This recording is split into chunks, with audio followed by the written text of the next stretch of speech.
Thank you very much, Dr. Mann. Good morning.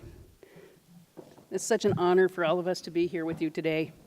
I'd like to welcome everyone and begin this symposium with just a little story. The Sand Creek Massacre National Historic Site was established and opened to the public in 2007, 143 years after the atrocity occurred. One day a few years ago after the site was opened, our Northern Cheyenne colleague, Otto Braided Hair, Cheyenne descendant of Sand Creek, and one of the people that was very instrumental in the establishment of the National Historic Site, was working with a Northern Cheyenne fire crew out at the site. And one day we had a staff meeting, and we asked Otto if he'd like to join us.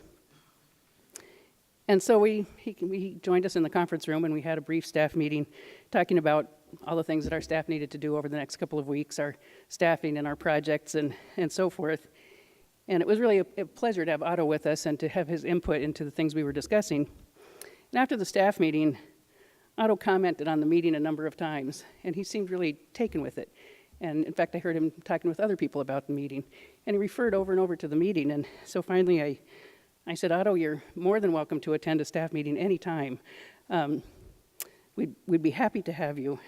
But honestly, I've never really seen anyone as enthusiastic about a staff meeting as you are. And he said, well, you're not seeing it quite the way I'm seeing it. He said, generations of Cheyenne and Arapaho people have never forgotten Sand Creek. And for years, we wanted a voice for others not to forget. And then the effort to get the massacre site recognized as a National Historic Site began. And frankly, I never thought that I would see that happen in my lifetime. And then it happened. And then people began to acknowledge Sand Creek.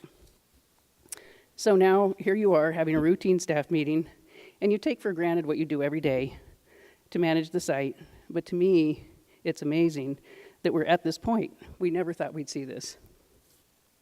So here we are now, 150 years after Sand Creek, and we never would have imagined the extent of recognition of the massacre, the acknowledgement and the dialogue that this year, this 150th year, is bringing about. We never imagined that the governor of Colorado would have established a special commission to commemorate Sand Creek. We wouldn't have imagined that the United Methodist Church would be reaching out and would initiate a special investigation of the role of Colonel John M. Shivington, a Methodist minister, in his role in the Sand Creek Massacre, or that Northwestern University would have launched an investigation of the role of its founder, Territorial Governor John Evans, in the Sand Creek Massacre, or that University of Denver would do the same. And we certainly wouldn't have guessed that an incredibly esteemed panel of the foremost scholars and descendants of the Sand Creek Massacre would be gathered here in our nation's capital to address this audience and all those watching on the webcast to discuss the Sand Creek Massacre. Before turning to the panelists, I would like to extend a sincere thank you to the National Museum of the American Indian for hosting this historic event, especially Director Kevin Gover and Ms. Elizabeth Gishy and all of the staff that have been very gracious in making this possible.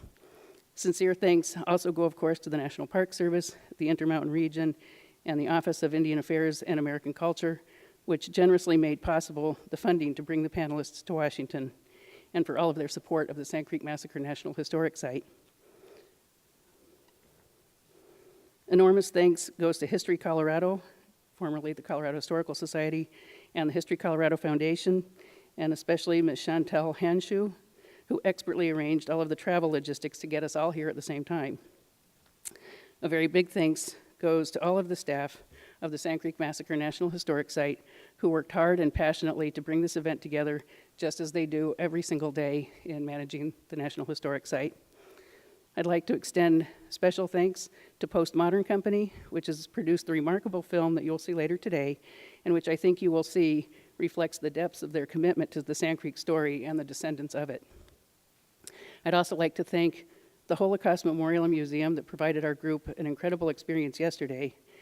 And of course, thank you to this distinguished and amazing assembly of Sand Creek scholars, descendants, and friends who will share their stories and their years of research with you today.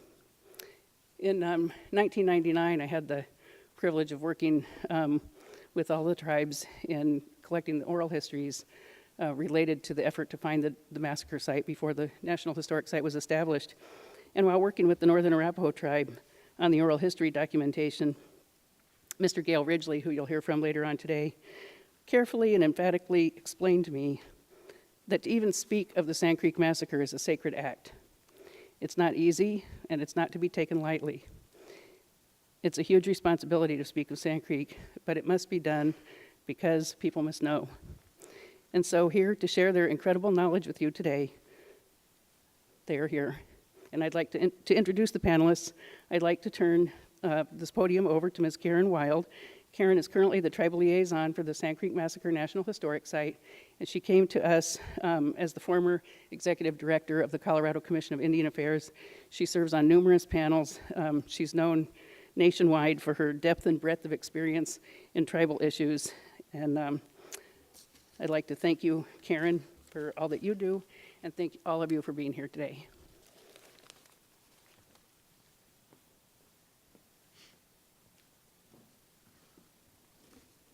Good morning. So I come to you to tell you a little bit about the history, at least based on the readings that I've done before the panelists begin, mostly to educate those who have not heard about the Sand Creek Massacre and what happened at that day, on that day. So I'm going to start there, and then I'll introduce the panelists and their topics. 150 years ago, the Sand Creek Massacre is one of the most significant and tragic events in American history. On November 29, 1864, Colonel John M. Chivington led a group of approximately 675 soldiers from Old Fort Lyon, near present-day Lamar, Colorado, to an Indian encampment of more than 100 lodges on Sand Creek, which is also known as the Big Sandy. Approximately 750 Cheyenne and Arapaho Indians were camped at this village, believing they were under U.S. Army protection. As instructed by Colorado Governor John Evans, the Indians, the Cheyenne and Arapaho, had earlier presented themselves to the U.S. Army at Fort Lyon, at which time they were told to remain at their Sand Creek camp, which was at the edge of the Cheyenne and Arapaho Reservation. Nevertheless, troops led by Colonel John Chivington launched a surprise attack upon the village. The strike began at dawn, when the soldiers fired upon the Cheyenne and Arapaho encampment.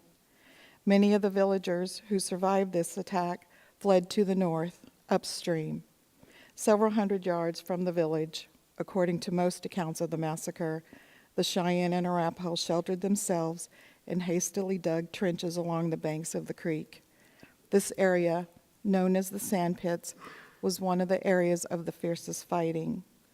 The Army troops brought at least two 12-pounder mountain howitzers to the Sand Pits area. By day's end, approximately 200 Cheyenne and Arapaho had been killed, mostly women, children, and elderly. On the Army side, 10 soldiers died and 38 were wounded. During the massacre and the following day, the soldiers committed atrocities on the dead before withdrawing from the field. Body parts were carried to Denver and displayed around town there. Although Chivington's troops returned to a hero's welcome in Denver, the Sand Creek Massacre was soon recognized for what it was, a national disgrace, and investigated and condemned by 2 congressional committees and a military commission. Sand Creek Massacre National Historic Site is the first National Historic Site, or even first National Park Service unit to be dedicated, set aside to commemorate an atrocity on American, U.S. soil committed by the government on its own people. There were 3 pieces of federal legislation that went into the creation and establishment of the site, signed by 2 presidents, and have a body of law that must be considered in each decision there. During the dozen years or so from the Oral History Project, the Site Location Study Act, and until present, there have been numerous cooperative agreements, memoranda of understanding, dozens of consultation meetings with the 4 tribes, agreements with the tribes, county, state, and other stakeholders. These documents and agreements and consultations have led to a body of precedents for the decision-making process by which superintendents and supervisory staff now honor. The consulting tribes defined by legislation are the Northern Cheyenne of Montana, the Northern Arapaho of Wyoming, and the Cheyenne and Arapaho tribes in Oklahoma. Now, 150 years later, with the massacre site preserved in perpetuity and a healing process beginning, it is essential to honor those killed at Sand Creek, pay respects to their descendants, and assist in fulfilling Congress's mandate to help prevent such an atrocity from ever occurring again. The goal of the symposium, as you heard earlier, is to contribute to an understanding of the causes and consequences of the massacre, the Cheyenne and Arapaho people who carry the legacy of Sand Creek within them today, and the role of the memorialization in the healing process.